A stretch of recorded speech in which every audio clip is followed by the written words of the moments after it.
Hi guys, welcome back to this channel. In this video, I'm going to show you how to set up a cron job from your cPanel. Now, the first thing we're going to do is to log into our cPanel, which you can do from your hosting account. So this is my cPanel. I'm already logged in. Now I'm going to show you how to set up cron job for WordPress. You can also set up the same cron jobs for other, if you're using PHP script or you're using other CMS. So in order to do that, using the search tool, you search for cron jobs, which is this right here. Then you click on it. When you click on it, first you need to put in the email you want to be receiving cron jobs emails or cron jobs message or cron jobs notifications. So you need to put in an email right here. So I'm going to put my email. I'll click update email.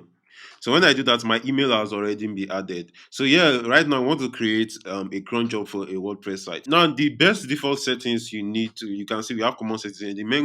The best common settings for you to choose is once per 5 minutes. That's what most CMS or PHP scripts or other tools use. So this is it. You set it once you set it to once per 5 minutes.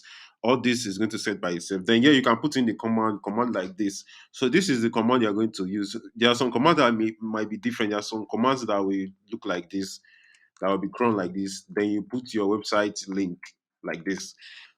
So depending, but this is for WordPress. Since it's for WordPress, it's going to be like this. Then you can put in your domain link right here. When you do that, you click add cron. Now you can see the cron right here. Now within in the next 5 minutes, it will start counting. Now the major use of this cron is to boost some automatic functions in your website, like sending users email. If you're using an e-commerce website where you make sales, people when people register or buy a product, everything will be approved automatically as soon as they make payment. So this is the function of cron jobs. If you like this video, please subscribe to our YouTube channel and don't forget to share it to your friends who also want to learn how to set up a cron job from their cPanel.